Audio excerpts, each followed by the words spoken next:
तो आज हम लोग एक टॉपिक स्टार्ट करते हैं, वो है आपका ईसीएम और ईसीसीएम। आपके सिलेबस में जो दिया हुआ है वो है इंट्रोडक्शन टू ईसीएम, इंट्रोडक्शन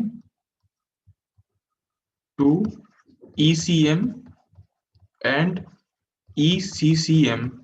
ये आपके सिलेबस में एज इट इज लिखा हुआ है। अब इसको हम लोगों को इंट्रोडक्शन देखना है कि क्या होता है ईसीएम और क्या होता है ईसीसीएम। तो देखिए, बेसिकली आपको मैं पहले फुल फॉर्म बता देता हूँ। ईसीएम जो है आपका, ईसीएम ये है इलेक्ट्रॉनिक, खासकर जो डिफेंस में इंटरेस्ट रखते हैं वो खासकर ये टॉपिक को आज देखें। Electronic counter measure. और ईसीसीएम का मतलब होता है इलेक्ट्रॉनिक काउंटर काउंटर मेजर। ठीक है, जस्ट मतलब इसको आप दूसरे भाषा में देखोगे तो इलेक्ट्रॉनिक काउंटर मेजर को ई ए भी बोलते हैं। अगर आप इसको देखोगे तो ई ए मतलब इलेक्ट्रॉनिक अटैक। ठीक है, मतलब कभी भी किसी दो कंट्रीज के बीच में लड़ाई होता है तो आप जानते होंगे न्यूक्लियर वॉर होता है और बहुत सारे अलग अलग केमिकल वॉर होते हैं। ठीक है, ये सब अलग अलग होते हैं, बट इलेक्ट्रॉनिक जो वॉर होते हैं ना, जिसको हम लोग ये पूरा जो चैप्टर, ये टॉपिक हम लोग पढ़ने वाले हैं, वो बेसिकली इसके अंडर में पढ़ने वाले हैं। इलेक्ट्रॉनिक वॉरफेयर मतलब जब कभी भी हम लोगों को लड़ाई करना है किसी दुश्मनों के साथ, तो वो इलेक्ट्रॉनिक तरीके से कैसे किया जाए, ये हम लोग इस पूरे टॉपिक में देखने वाले हैं।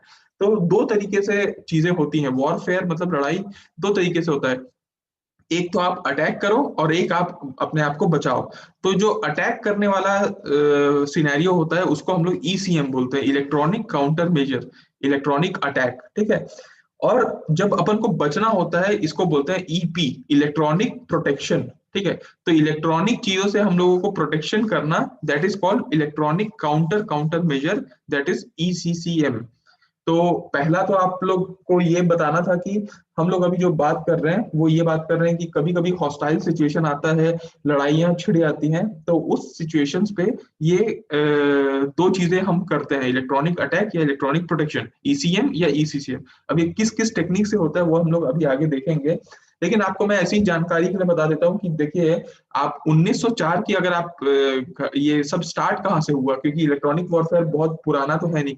1904 में रशियंस ने क्या किया, बेसिकली जो जापानीज के नेवल सिग्नल्स थे, जो उन लोग मरीन से या पानी शिप जहाजों से जो सिग्नल्स भेजते थे, रशिया वाले क्या करने लगे, उसको जैम करना शुरू किए। ये पहली ऐसी घटना थी जब उनके जो सिग्नल्स को जैम करना शुरू हुआ। और उसके बाद 1904 के बाद आप वर्ल्ड वॉर वन की तरफ आ जाइए, वो 1914 से लेके 19 तक लगभग चला था। तो उस समय ब्रिटिशर्स ने, जो ब्रिटिशर्स थे, उन्होंने ये जर्मन के, जो जर्मनी के सिग्नल्स हैं उसको सुनना शुरू कर दिया था। तो इससे ये समझ में आया था कि हम लोग किसी चीज को डिटेक्ट कर सकते हैं। ठीक है, और तीसरी बात, इसी में वो फॉल्स मैसेज भी भेजना शुरू कर दिए थे।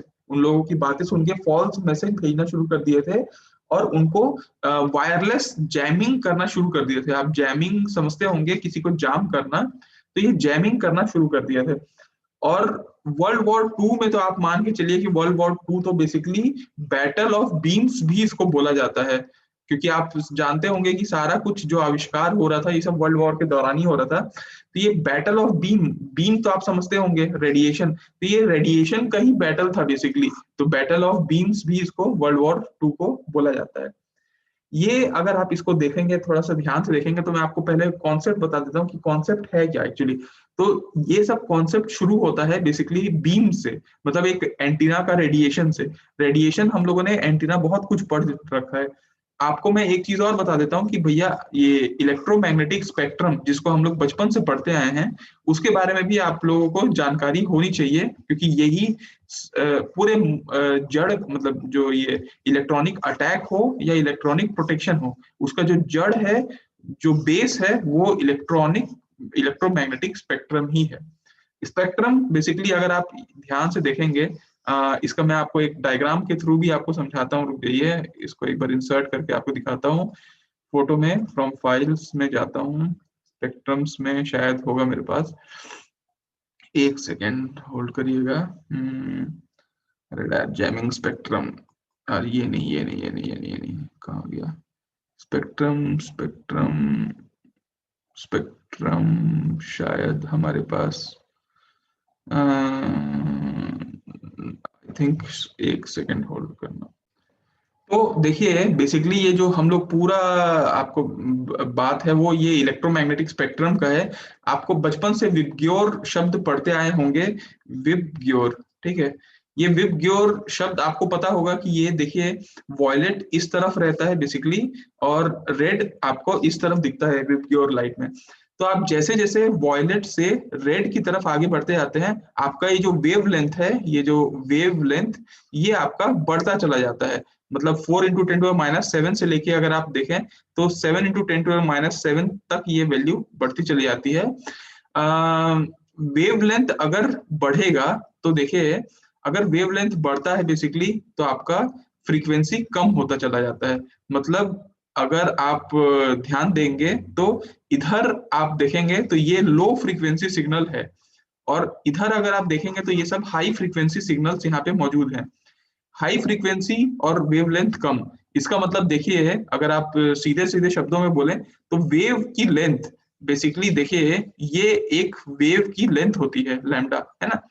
तो वेव की लेंथ अगर छोटी छोटी है, छोटी छोटी तो उसकी फ्रीक्वेंसी बड़ी होती है। ये बेसिकली क्या होता है कि अगर अपन वेव लेंथ ज्यादा रखते हैं तो लो फ्रीक्वेंसी सिग्नल्स आते हैं। लो फ्रीक्वेंसी सिग्नल्स में जो एंटीना का साइज है, आपको ध्यान होगा कि हम लोगों ने एंटीना के साइज के ऊपर बातचीत की थी। तब मैंने आपको बताया था कि एंटीना का जो साइज है, अपर्चर एरिया है, वो डायरेक्टली डिपेंडेंट होता है आपके लैम्डा के ऊपर। तो अगर आपका जैसे जैसे आपका वेव लेंथ बढ़ता चला जाएगा, आपका एंटीना साइज जो है, ठीक है, वो भी बढ़ता चला जाएगा, ठीक है। जो कि आपका एंटीना साइज बड़ा होते जाएगा। और दूसरी बात यह है कि लो फ्रीक्वेंसी सिग्नल दूर दूर तक जा सकता है। मतलब ये अगर आप इसको ध्यान से समझें तो ये लॉन्ग रेंज रडार कम्युनिकेशन के लिए यूज होता है। मतलब अगर हम लोगों को दूर दूर तक हम लोगों को कम्युनिकेट करना है तो हम क्या करते हैं, लो फ्रीक्वेंसी सिग्नल्स हम लोग ट्रांसमिट करते जाते हैं। Low frequency long range radar के लिए यूज होता है। लेकिन प्रॉब्लम क्या है? प्रॉब्लम यह है कि इसकी जो बोल सकते हैं रेजोल्यूशन, रेजोल्यूशन इसमें बहुत कम होती है, ठीक है। रेजोल्यूशन गिरता चला जाता है जैसे जैसे हम लोग फ्रीक्वेंसी कम करते जाते हैं। रेजोल्यूशन मतलब आप समझते होंगे ना कि एक फोटो है, फोटो में जितने नंबर ऑफ पिक्सल्स ज्यादा होंगे उतना ही इंफॉर्मेशन उसमें ज्यादा होगा और ज्यादा हमको क्लियर कट मिलेगा, ठीक है। तो अगर रिजोल्यूशन कम होगा तो हम लोगों को पिक्चर भी क्लियरिटी नहीं आएगी। तो अगर हम लोग ऐसा रडार यूज करते हैं तो हमारे डिस्प्ले में ठीक से हम देख ही नहीं पाएंगे कि सामने क्या था, ठीक है। तो हम लोग रेजोल्यूशन के लिए अगर हम लोग बात करें, और जैसे जैसे अगर लैम्डा की वैल्यू आपकी कम होती जाएगी, फ्रीक्वेंसी बढ़ता चला जाएगा। इसका मतलब है हाई फ्रीक्वेंसी सिग्नल। इसका मतलब ये है कि आपकी जो एंटीना की साइज है, एंटीना का साइज ये बहुत छोटा होता है। आप देखेंगे मोबाइल वगैरह में इतना छोटा छोटा माइक्रोस्ट्रिप एंटीना लगा रहता है। तो जितना एंटीना का साइज कम होगा उतना ही फ्रीक्वेंसी वो ज्यादा ट्रांसमिट कर सकता है। और फ्रीक्वेंसी ज्यादा ट्रांसमिट करेगा, साथ में इसकी रेजोल्यूशन पावर बहुत तगड़ी होती है। मतलब हाईली बहुत क्लैरिटी पिक्चर हमें देखने को मिलता है इसमें। तो ये सब मेरे को बताने का मूल उद्देश्य ये था आपको कि जो हम लोग ये ईसीएम और ईसीसीएम की पूरी जो बात करेंगे, वो पूरा का पूरा इलेक्ट्रोमैग्नेटिक स्पेक्ट्रम के ऊपर टिका हुआ है। ये स्पेक्ट्रम ही डिसाइड करता है कि हमको बड़े एंटीना चाहिए या छोटे एंटीना चाहिए। अब देखिए, अगर आपको ये देख के ऐसा लगेगा कि भैया ठीक है, एंटीना फ्रीक्वेंसी हम लोग बढ़ाते जाते हैं तो एंटीना का साइज तो मस्त छोटा होता चलाएगा, छोटा छोटा एंटीना अपन यूज करेंगे, रेजोल्यूशन भी बहुत अच्छा है, तो रेजोल्यूशन तो हमको तो यही एंटीना यूज करना चाहिए। लेकिन प्रॉब्लम कहाँ पे है? प्रॉब्लम ये है कि जब हम लोग हाई फ्रीक्वेंसी सिग्नल्स यूज करते हैं, मतलब छोटा छोटा ये जो वेवलेंथ है वो बहुत छोटे छोटे होंगे, तो ये जो वाटर के ड्रॉपलेट्स होते हैं हमारे एटमॉस्फेयर में, ये वाटर के ड्रॉपलेट्स हो सकता है कि इसके जो साइज है वो कंपेरेबल होगा इसके साइज के, और ये क्या करेगा, ये अपने आप में एब्जॉर्ब कर लेगा उसको। तो ये सिग्नल क्या होता है कि हाई फ्रीक्वेंसी सिग्नल दूर कहीं पे चीजों को डिटेक्ट नहीं कर पाता, और इसी वजह से, और जब लॉन्ग फ्रीक्वेंसी सिग्नल होते हैं तो क्या करते हैं, इससे बुलक बुलक के निकल जाते हैं बढ़िया, और यहाँ तक पहुंच जाते हैं। तो ये एक उद्देश्य है ये बताने का आपको कि हाई फ्रीक्वेंसी सिग्नल को ये एटमॉस्फेयर के कारण बहुत प्रॉब्लम होती है। आपको याद होगा हम लोग यूनिट थर्ड में ये भी चीज पढ़े थे कि एटमॉस्फेरिक एटीन्यूएशन बहुत ज्यादा होता है। अगर आप देखें तो आप CO2 की पार्टिकल्स आप देख लीजिए, या ऑक्सीजन मॉलिक्यूल्स देख लीजिए, या फिर आप बेसिकली वाटर वेपर्स देख लीजिए, जो आपको सबसे ज्यादा नुकसान पहुंचाती है वाटर वेपर्स। ये मतलब आपको नहीं, आपके सिग्नल को, हाई फ्रीक्वेंसी सिग्नल को। तो ये बेसिकली एक मूल उद्देश्य था उसको समझने का कि हम लोग कैसे आगे बढ़ेंगे। और अब हम लोग ये देखते हैं कि देखिए, अगर हम लोग इलेक्ट्रॉनिक वॉरफेयर करते हैं, ठीक है, इसको हम लोग बोलते हैं EW, इलेक्ट्रॉनिक वॉरफेयर, मतलब लड़ाई लड़ाई जो करनी है वो इलेक्ट्रॉनिक तरीके से करनी है, तो ये 3 तरीके से हो सकती है। आपको मैंने जैसे बताया EA, जो इलेक्ट्रॉनिक अटैक कर लीजिए, या इलेक्ट्रॉनिक प्रोटेक्शन कर लीजिए, और या फिर आप इसमें इलेक्ट्रॉनिक सपोर्ट को आप देख लीजिए कि क्या क्या चीजें सपोर्ट करती हैं। तो देखिए, अब हम लोग इसमें थोड़ा सा अंदर की तरफ चलते हैं और ये देखते हैं कि ECM जो आपका इलेक्ट्रॉनिक काउंटर मेजर है वो एक्चुअली में है क्या। तो चलिए स्टार्ट करते हैं हम लोग। अभी का टॉपिक जो है इलेक्ट्रॉनिक काउंटर मेजर। तो इलेक्ट्रॉनिक काउंटर मेजर को अगर आप सिंपल भाषा में करें तो एनी सॉर्ट ऑफ, कोई भी, अगर आप बोले एनी सॉर्ट ऑफ इलेक्ट्रिकल या इलेक्ट्रॉनिक डिवाइस, ठीक है, कोई भी एक इलेक्ट्रॉनिक डिवाइस आप मान लीजिए, any sort of electronic device, ठीक है, जो कि डिजाइन किया जाता है, जिसको डिजाइन इसी पर्पस के लिए किया जाता है कि उसको स्पूफ कर सके। स्पूफ का मतलब आप समझते होंगे, जासूसी कर सके किसी रडार को बेसिकली, या किसी सोनार को, ये सारे, या कोई भी अदर डिटेक्शन सिस्टम को। अगर हम लोग कोई भी ऐसा इलेक्ट्रॉनिक डिवाइस हम बना रहे हैं जिसका डिजाइनिंग हम इसी पर्पस के लिए कर रहे हैं, तो वो बेसिकली कहलाता है इलेक्ट्रॉनिक काउंटर मेजर। ये 2 तरीके से हो सकता है, मतलब अगर आप इलेक्ट्रॉनिक काउंटर मेजर, या फिर आप इसको दूसरे शब्दों में इलेक्ट्रॉनिक अटैक कह लें, तो ये 2 तरीके से हो सकता है। या तो आप ऑफेंसिव तरीके से करें, ठीक है, और या तो आप डिफेंसिव तरीके से करें। आप दोनों का मतलब समझ पा रहे होंगे। ऑफेंसिव मतलब किसी का नुकसान करना, और डिफेंसिव मतलब अपना नुकसान होने से बचना। ये दोनों तरीके से अपन इस्तेमाल कर सकते हैं, ठीक है। तो देखिए, इसमें बहुत अलग अलग तरीके से ऑफेंसिव होते हैं। जैसे ऑफेंसिव का मतलब ये होता है बेसिकली कि किसी को नुकसान पहुंचाना। तो ये हम लोग जैमिंग से भी कर सकते हैं। मतलब अगर सामने वाले का सिग्नल आ रहा है, वो डिटेक्ट करना चाह रहे हैं, हम उसको जैम कर दिए, रोक दिए हैं, और फिर उसमें धड़ धड़ धड़ धड़ करके हम लोग वॉर कर रहे हैं, मार रहे हैं। तो दैट इज कॉल्ड ऑफेंसिव। और दूसरा जो डिफेंसिव तरीका होता है, वो अपने आप को बचाना होता है, सामने वाले से अपने आप को बचाना।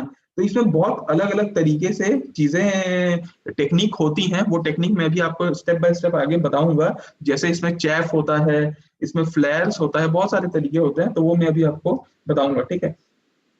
बेसिकली ये जो ECM है, ये हर जगह पे यूज किया जाता है। मतलब अगर आप इसको देखें तो इसको आप लैंड में भी यूज करते हैं, सी में भी यूज करते हैं, और इसको एयर में भी यूज करते हैं। और बेसिकली जो एयरक्राफ्ट होते हैं इसमें सबसे ज्यादा यूज करते हैं, क्योंकि ग्राउंड में जो भी कुछ हो रहा है उसको ऊपर में अगर एयरक्राफ्ट है तो वो आसानी से देखा जा सकता है। तो इसलिए एयरक्राफ्ट में ECM के जो टेक्निक्स होते हैं उसको हम लोग सबसे ज्यादा यूज करते हैं, ठीक है।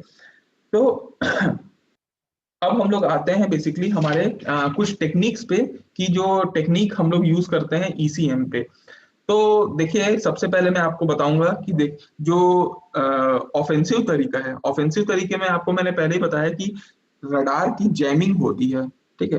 रडार की जैमिंग, ये इसका मूल उद्देश्य तो आपको समझ में आ गया होगा कि इसका जो इंटेंशन है वो ये करना है कि इस एक इमिट करूं मैं radio frequency signal, RF signal, ठीक है, ताकि वो इंटरफियर करे दूसरे के रडार के ऑपरेशन के साथ, ठीक है, interfere with the operation of radar,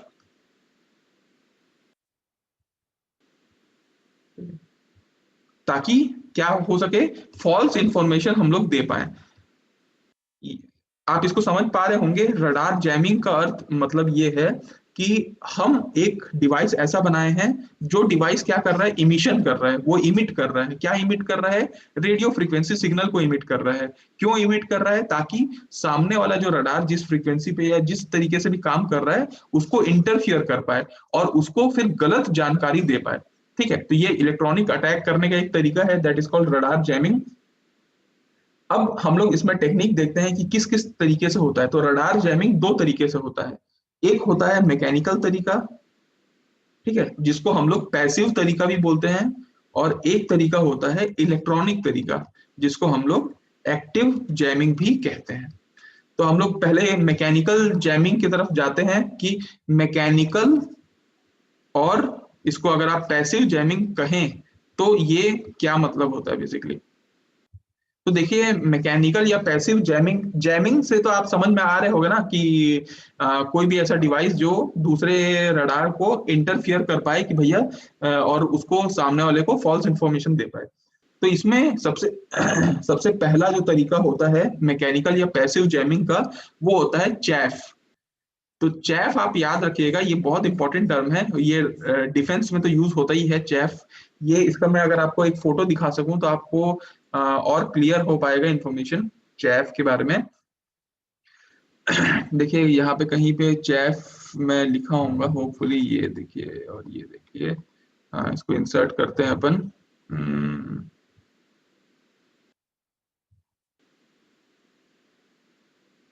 इसको हम लोग यहाँ पे डाल दिए।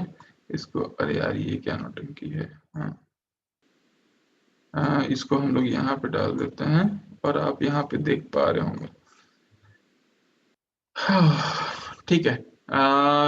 ये आप लोगों को समझ में आ रहा होगा कि देखिए, चैफ अगर आप देखें तो ये आप लोग कहीं ना कहीं देखे होंगे।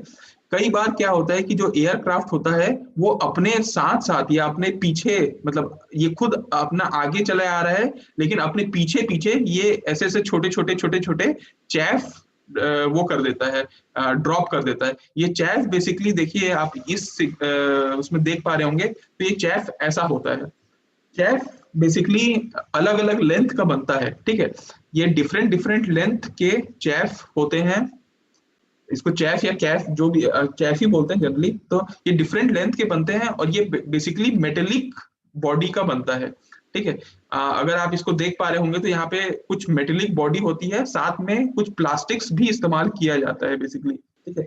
मेटल क्यों इस्तेमाल किया जाता है, क्योंकि आप समझ पा रहे होंगे इसका मेन पर्पस क्या है। देखिए, अगर एक एयरक्राफ्ट आ रहा है और सामने वाला जो रडार है वो इसको डिटेक्ट करना चाह रहा है, लेकिन ये रडार चाह रहा है कि मेरे को ये डिटेक्ट ना कर पाए या उसको फॉल्स इंफॉर्मेशन दे पाऊं, तो वो क्या कर रहा है, एक छोटी छोटी छोटी छोटी मेटल बॉडी गिरा दे रहा है। मेटल बॉडी गिराने से क्या हो रहा है कि ये जो रडार है ये सिग्नल जब भेजेगा तो ये मेटल बॉडी से टकरा टकरा के वापस आएगा और उसको ऐसा लगेगा कि इको यहाँ से आ रहा है, मतलब ये एक एयरक्राफ्ट है, ये एक एयरक्राफ्ट है। छोटे छोटे छोटे छोटे हर जगह से इंफॉर्मेशन आती जाएगी, आती चली जाएगी। तो ये जो रडार है ये बिल्कुल कंफ्यूज हो जाएगा कि एयरक्राफ्ट कहाँ पे है और ये एयरक्राफ्ट यहाँ पे मिसाइल छोड़ देगा।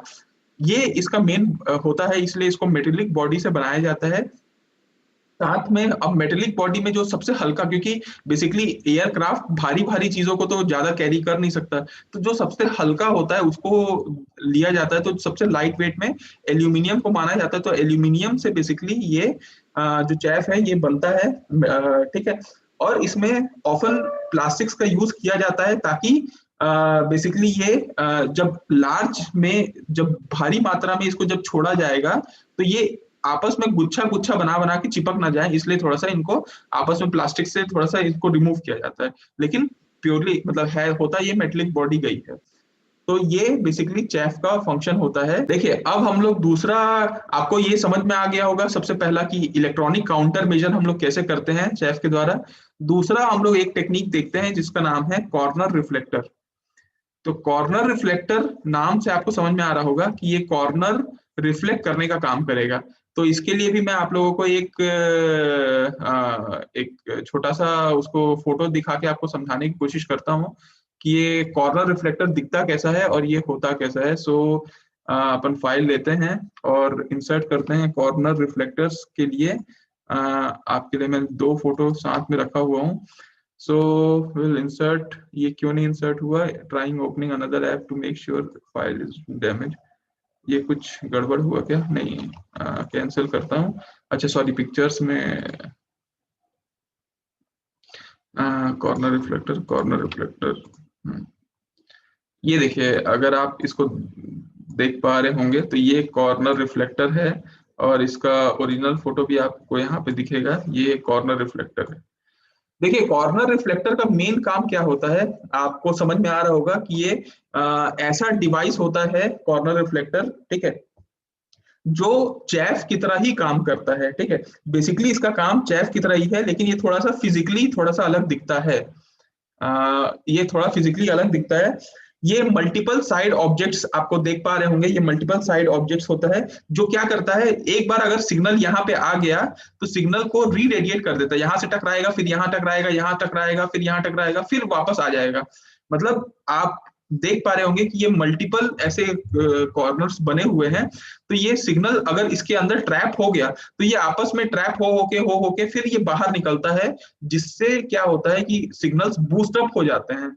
मतलब अगर आप इसको नॉर्मल शब्दों में कहें, तो अगर कोई एरोप्लेन या एयरक्राफ्ट ऐसा कॉर्नर रिफ्लेक्टर को अपने साथ में लेके चलता है, तो सोचिए, या कॉर्नर रिफ्लेक्टर छोड़िए, अगर वो जो ये जो चैफ है, ये चैफ के साथ में, ठीक है, इसको अगर ये चैफ के ये जो इसके पास में ही कॉर्नर रिफ्लेक्टर अगर लगा दिया जाए, तो क्या होगा कि अगर सिग्नल ये जो छोटे छोटे कैप्सूल हैं इनके पास टकराएंगे, तो ये आपस में टकराते टकराते टकराते टकराते फिर वापस में आएंगे। इससे फायदा ये होगा कि जो री रेडिएटेड रडार एनर्जी है जो यहाँ से वापस होके आएगी, वो ये दर्शाएगी कि भैया ये तो छोटा सा चैफ नहीं है, ये बड़ा कोई एयरक्राफ्ट है, क्योंकि सिग्नल्स का जो स्ट्रेंथ है वो बहुत ज्यादा होके आ रहा है। इससे ये समझ में आएगा कि ये एयरक्राफ्ट है, और फिर यहाँ पे हम लोगों को फॉल्स इंफॉर्मेशन मिल जाएगी। तो ये दूसरा तरीका होता है कि हम लोग कैसे अपने आप को मतलब जैम कर सकें, अपने आप को बचा सकें और गलत इंफॉर्मेशन हम दे सकें। तीसरा तरीका होता है डिकॉयज का तरीका, ठीक है। तो डिकॉयज में आप लोगों को भी एक फोटो दिखा के आपको समझाना चाहूंगा कि डिकॉयज का मतलब क्या होता है। डिकॉय का मतलब भी बेसिकली छल ही होता है। तो हम लोग यहाँ पे डिकॉय को मैं आपको दिखाता हूँ, ये होता है डिकॉयज, ठीक है। इसको थोड़ा सा इसको यहाँ ले आता हूँ, और इसको थोड़ा सा इधर आ जा, यहाँ आ जा, इसको थोड़ा सा बड़ा कर देता हूँ, ठीक है। ये हम लोग इसको व्यू में 100% कर देते हैं। ये देखिए, आप अगर देख पा रहे होंगे तो ये है आपका डिकॉयस। ये आप कभी कभी देखे होंगे कि एयरक्राफ्ट होता है, ये छोटे छोटे एयरक्राफ्ट, मतलब ये जो ऐसे छोटे छोटे बॉडी होती हैं उनको वो भेजता है। ये बिल्कुल अगर आप देखें तो ये चैफ की तरह होती हैं, लेकिन ये चैफ के से थोड़ा अलग होती है, क्योंकि ये खुद एक फ्लाइंग ऑब्जेक्ट होता है। मतलब देखिए, चैफ एक पैसिव चीज है जो बस आप गिरा देते हैं, मेटेलिक स्ट्रिप का बनता है और उसको आप गिरा दिया जाता है। लेकिन ये एक खुद का फ्लाइंग ऑब्जेक्ट होता है। आप इसको अगर बोलें तो छोटे छोटे एरोप्लेन होते हैं, जो बड़े बड़े जो एयरक्राफ्ट होते हैं उसका मिनिमाइज्ड वर्जन होता है छोटा छोटा एयरक्राफ्ट। इससे फायदा क्या होगा, इससे फायदा ये होगा कि जब कभी भी अगर हम मेन एयरक्राफ्ट में जा रहे हैं और अगर हम लोग ये छोटे छोटे फ्लाइंग ऑब्जेक्ट भी साथ में ड्रॉप कर देते हैं और ये भी साथ में उड़ता रहता है हमारे एयरक्राफ्ट के साथ, तो सामने वाला जो रडार है वो डिटेक्ट कर पाना मुश्किल हो जाता है कि एक्चुअल एयरक्राफ्ट कौन सा है, ठीक है। तो ऑब्वियसली बात है, इतने सारे झुंड में इतने सारे लोग रहेंगे तो समझ में नहीं आएगा कि मेन कौन सा है इसमें जहां से सिग्नल आ रहा है। और इत्तेफाक से अगर यहाँ पे अगर आप इसमें आप फ्लाइंग ऑब्जेक्ट में साथ में कॉर्नर रिफ्लेक्टर भी लगा दिए, तब तो आपका सिग्नल ऐसा बूस्टअप होके जाएगा कि फिर तो कोई ठिकाना ही नहीं है। इसीलिए कुछ कुछ कुछ डिकॉयज में ये कैपेबिलिटी डालते हैं, सारे डिकॉयज में तो नहीं, लेकिन कुछ डिकॉयज में ये कैपेबिलिटी डालते हैं कि वो साथ में ये कॉर्नर रिफ्लेक्टर्स रख सके और ये भी खुद एक चैफ छोड़ सके। मतलब इसमें इतनी एबिलिटी रहेगी कि ये खुद भी अपना एक चैफ छोड़ सके और इसमें कॉर्नर रिफ्लेक्टर होगा। इससे ये समझ में आएगा कि ये एक मेन एयरक्राफ्ट है और हम लोगों को बहुत परेशानी होगी।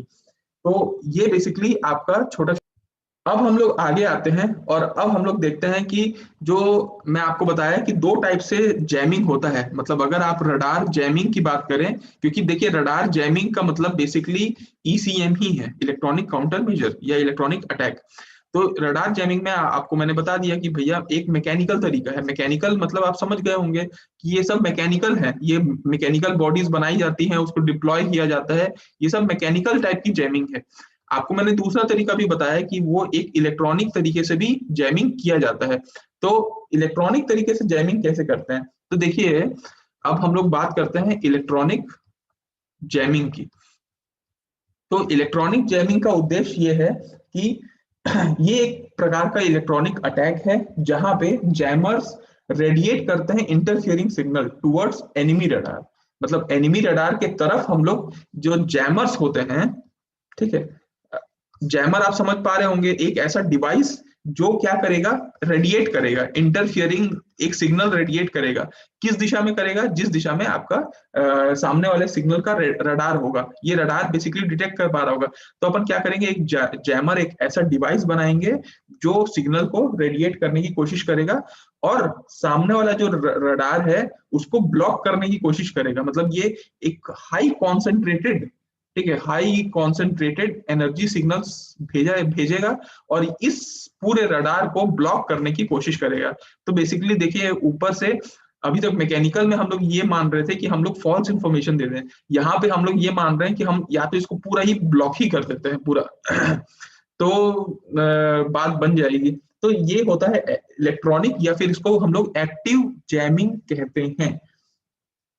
अब मैं आपको बोलूंगा कि इलेक्ट्रॉनिक जैमिंग के दो तरीके हैं। अगर देखिए, अब बात यहाँ पे यही आ रही है कि हम जैमर से सिग्नल को रेडिएट कर रहे हैं। तो जैमर से हम दो तरीके से सिग्नल को रेडिएट कर सकते हैं। एक तरीका होता है कि हम लोग नॉइस क्रिएट करते हैं, जिसको हम लोग नॉइस टेक्निक कहते हैं। और दूसरा तरीका होता है कि हम लोग उसको रिपीटर टेक्निक से पास कर दें। मतलब जो सिग्नल आ रहा है उसी को हम बूस्टअप बूस्टअप कर करके आगे भेज दें। तो वो होता है आपका रिपीटर टेक्निक। अब मैं आपको एक बाय एक स्टेप आगे बताते जाता हूँ कि नॉइस टेक्निक क्या होती है। तो नॉइस टेक्निक की अगर हम लोग बात करें, नॉइस टेक्निक नाम से आपको समझ में आ रहा होगा कि कोई एक ऐसा जैमर जो जबरदस्ती का नॉइस क्रिएट कर सके, ठीक है, जबरदस्ती का। तो इसके लिए मैं आपको ना ये तीनों, अब ये नॉइस टेक्निक तीन तरीके से होती है। एक होता है स्पॉट जैमिंग, एक होता है आपका स्वीप जैमिंग, और एक होता है आपका बैराज जैमिंग। ठीक है, स्पॉट जैमिंग स्वीप जैमिंग और बैराज जैमिंग, ये तीनों का मैं आपको ये एक फोटो दिखा के आपको एक्सप्लेन करता हूं, जिससे आपको उम्मीद है कि आपको पिक्चर क्लियर हो जाएगी। ये जैमिंग बेसिकली होता क्या है, इसको मैं रिलेट करके बताऊंगा। देखिए रडार जैमिंग टेक्निक से मैं आपको एक बार कोशिश करता हूँ समझाने की। ये इसको हम लोग थोड़ा सा बढ़ा देते हैं और इसको हम लोग व्यू में 100% कर देते हैं। देखिए अगर आप यहाँ पे थोड़ा सा ध्यान दे पा रहे होंगे तो मैंने आपको दो तीन टाइप की टेक्निक बताई, ये तीन टेक्निक आपको यहाँ पे दिख जाएगी।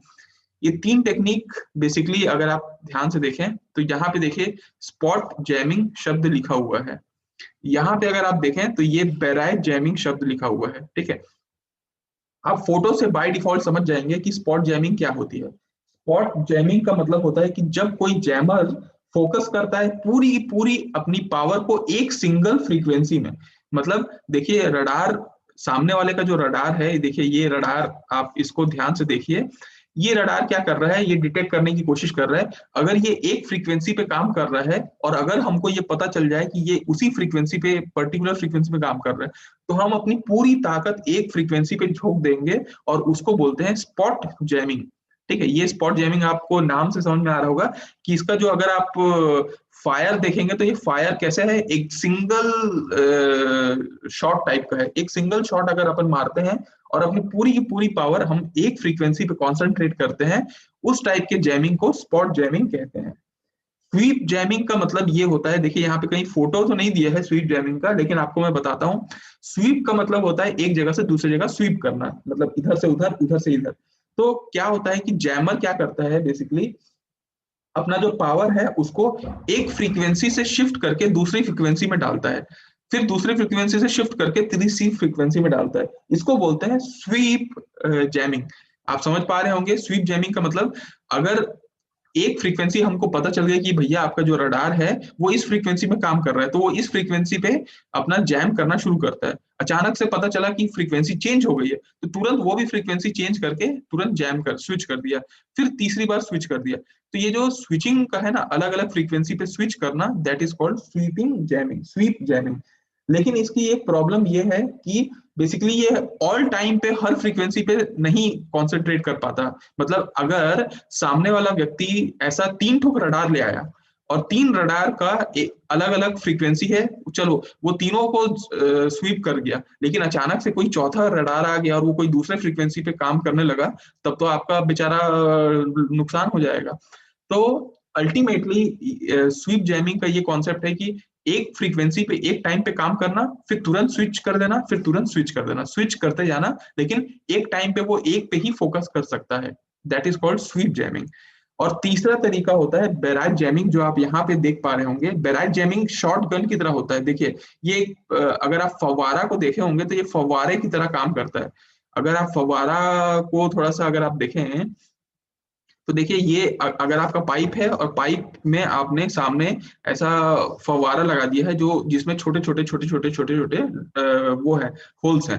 अब क्या होगा, जब इसमें पानी बहेगा तो पानी इस ड्रॉपलेट से निकल के बह जाएगी।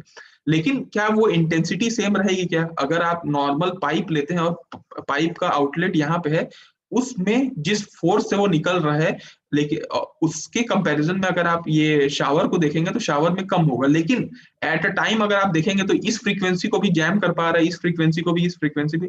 तो जो बैराज जैमिंग होती है वो यही चीज को दर्शाता है कि एक टाइम पे एट अ सेम टाइम अगर वो सारी फ्रीक्वेंसी को एक साथ जैम कर सके। लेकिन इसकी प्रॉब्लम क्या होती है कि अगर ये सारे फ्रीक्वेंसी को एक साथ जैम कर पा रहा है तो इसकी जो स्ट्रेंथ होती है वो स्ट्रेंथ कम हो जाती है। जैसे कि मैंने आपको पानी से भी बताया कि पानी की जो स्ट्रेंथ है वो यहाँ पे अगर इस आउटलेट में होती तो यहाँ पे उसकी स्ट्रेंथ बहुत ज्यादा होती, लेकिन जो कि ये बट गया है तो इसकी जो स्ट्रेंथ है, पानी का स्ट्रेंथ, वो कम हो जाती है। तो वैसे ही आपका ये वाला सिग्नल का भी, जैमिंग का भी यही टेक्निक है।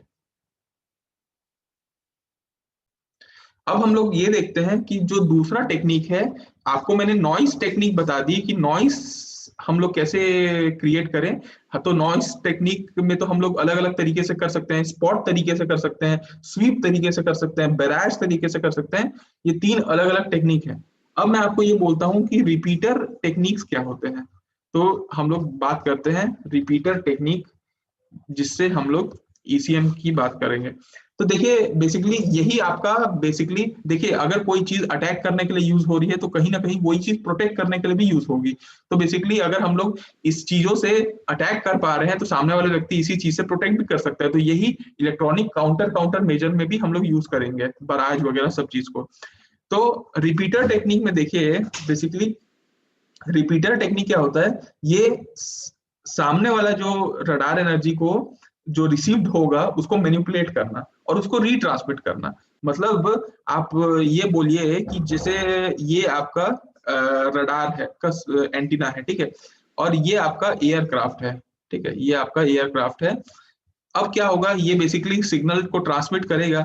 सिग्नल को पहले वाले टेक्निक में क्या किए हम लोग, मैकेनिकल तरीके से क्या किए कि इसको हम लोग गलत इंफॉर्मेशन दे दें, कुछ मैकेनिकल चीजें बना दें। दूसरे वाले टेक्निक में हम लोग ने ये देखा कि हम लोग क्या करते हैं, इसमें जैम कर देते हैं, इसको सिग्नल को जैम कर देते हैं ताकि ये जो ये रडार है साला भेज ही ना पाए। तीसरे तरीके से हम लोग क्या कर रहे हैं रिपीटर टेक्निक में कि ये जो सिग्नल अगर हमारे पास आ गया तो ये सिग्नल को हम लोग मैनिपुलेट कर देंगे। मतलब अगर ये बोलेगा 2 तो हम लोग उसको बोलेंगे कि तुमने तो 5 बोला है।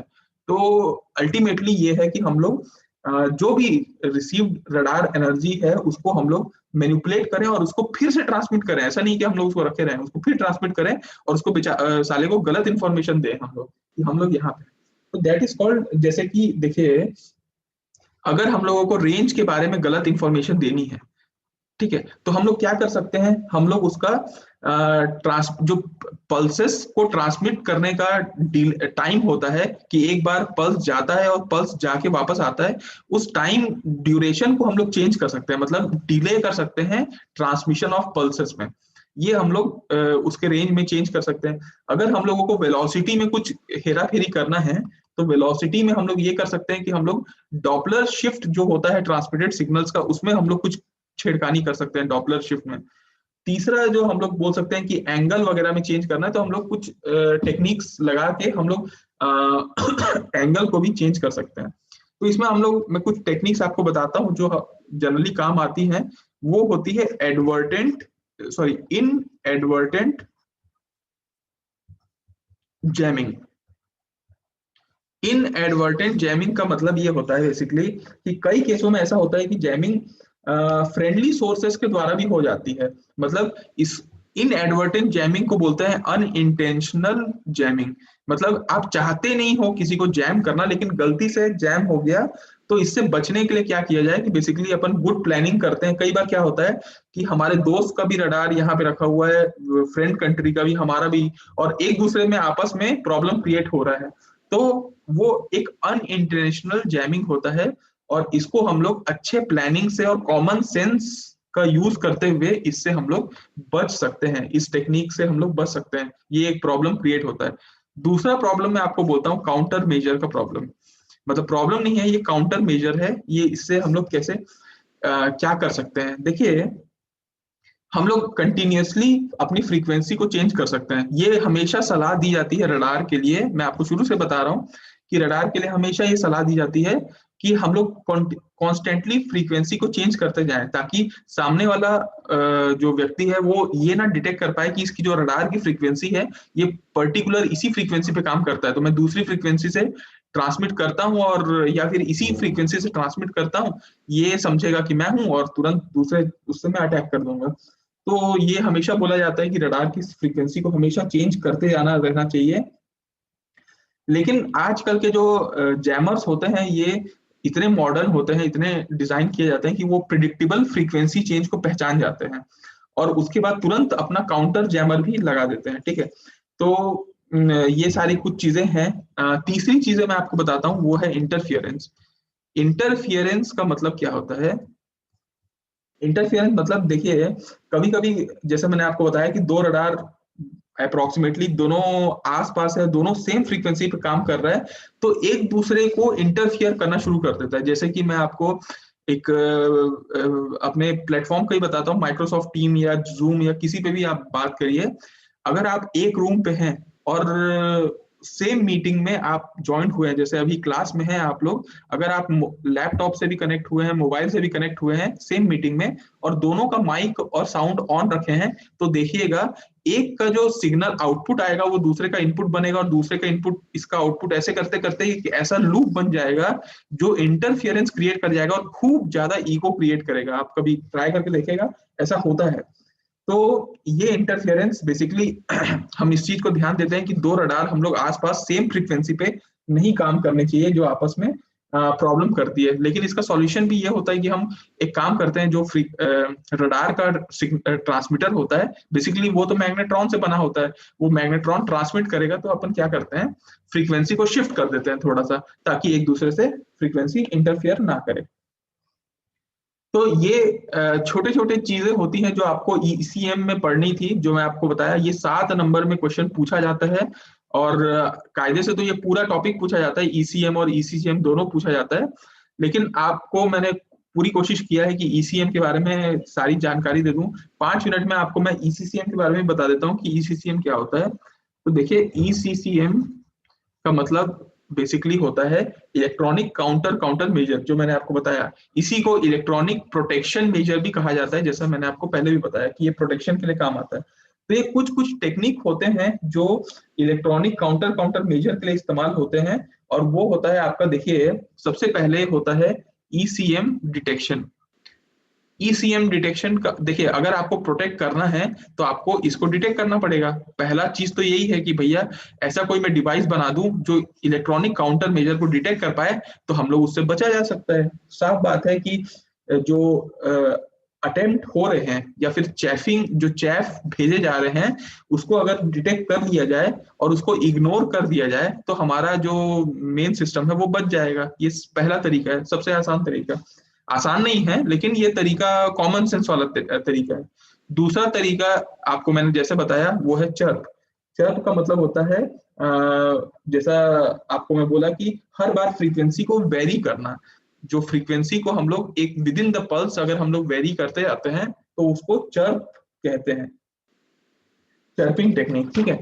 तीसरा आपको जैसे मैं बताया वो है आपका फ्रीक्वेंसी होपिंग। फ्रीक्वेंसी होपिंग आप लोग शायद कम्युनिकेशन में या फिर वायरलेस में पढ़े होंगे, जिसको बोलते हैं spread spectrum technique. Spread spectrum technique hopefully आप लोग पढ़े होंगे कि हर उसमें यह रहता ही है। स्प्रेड स्पेक्ट्रम मतलब स्पेक्ट्रम को स्प्रेड कर दिया जाए।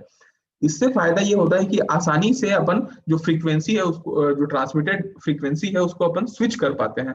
और हम लोग क्या करते हैं, बैराज जैमिंग का इस्तेमाल कर पाते हैं। बैराज जैमिंग आपको मैंने जैसे बताया शावर की तरह, तो अलग अलग अलग अलग फ्रीक्वेंसी में हम लोग जैम कर पाते हैं, सिग्नल्स को रोक पाते हैं उन लोगों को।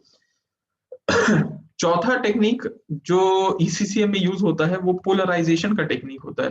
पोलराइजेशन जैसे मैंने आप लोगों को शायद एंटीना में या उसमें पढ़े होंगे आप लोग कि कभी भी जब सिग्नल ट्रांसमिट होता है, ईएम वेव ट्रांसमिट होता है, तो उसकी पोलराइजेशन अलग अलग होती है। कभी कभी पोलराइजेशन सर्कुलर होती है, कभी कभी इलिप्टिकल होती है। तो इलिप्टिकल ऐसा भी होता है, पोलराइजेशन ऐसा भी होता है। इसमें अलग अलग तरीके, एक पोलराइजेशन ऐसा होता है कि जब एक्स और वाई एक्सिस में लीनियर पोलराइजेशन होता है तो सिग्नल लीनियरली पोलराइज करते जाता है। ये लेफ्ट हैंड पोलराइजेशन और राइट हैंड पोलराइजेशन भी होता है। ये सब मैं क्यों बता रहा हूँ, क्योंकि आपको ये पता होगा कि कभी कभी जब सिग्नल हम लोग ट्रांसमिट करते हैं उसकी पोलराइजेशन, लेट सपोज कि लेफ्ट हैंड सर्कुलर पोलराइजेशन है, और जब वो टकरा के वापस आता है और अगर बाई चांस उसकी राइट हैंड सर्कुलर पोलराइजेशन हो जाती है या अपोजिट पोलराइजेशन में आता है, तो यहाँ पे सिग्नल जो डिटेक्ट होता है वो जीरो सिग्नल डिटेक्ट होता है। ये एक सबसे बड़ा चीज है। तो ये टेक्निक को अपन यूज कर सकते हैं अपने अपने काम के लिए बेसिकली, कि अगर अपन किसी चीज से बचना चाहते हैं तो अपन अपने रडार का जो सिग्नल है उसका पोलराइजेशन को चेंज कर देते हैं, ताकि सामने वाला व्यक्ति उसको समझ ही ना पाए कि हमारा सिग्नल गया है उसको डिटेक्ट करने के लिए। ये है बेसिकली तरीका आपका पोलराइजेशन का तरीका। और लास्ट तरीका मैं आपको बताना चाहूंगा वो है आपका रेडिएशन होमिंग तरीका। रेडिएशन होमिंग से भी हम लोग अपने डिवाइसेस को, हमारे देश को बचा सकते हैं। वो ये तरीका है रेडिएशन होमिंग। होम का मतलब होता है घर, और रेडिएशन का मतलब जहां से निकल रहा है रेडिएशन। तो अगर अपन को ये पता चल जाए कि ये जो इलेक्ट्रॉनिक काउंटर मेजर हो रहा है उसका सोर्स कहाँ पे है, मतलब बेसिकली अगर हम लोग कॉमन सेंस में बात करें तो जहां से बेसिकली चीजें निकल के आ रही हैं वो उसको ही सीधा डिस्ट्रॉय कर दो।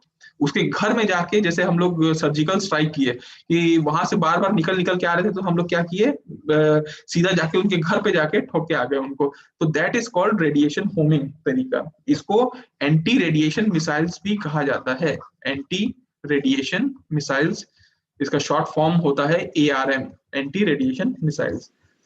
तो बेसिकली ये सारे तरीके होते हैं आपके ECM और ECCM के, जो इलेक्ट्रॉनिक काउंटर मेजर और काउंटर काउंटर मेजर के लिए काम आते हैं। होप ये पूरा जो टॉपिक है ये आप लोगों को समझ में आया होगा।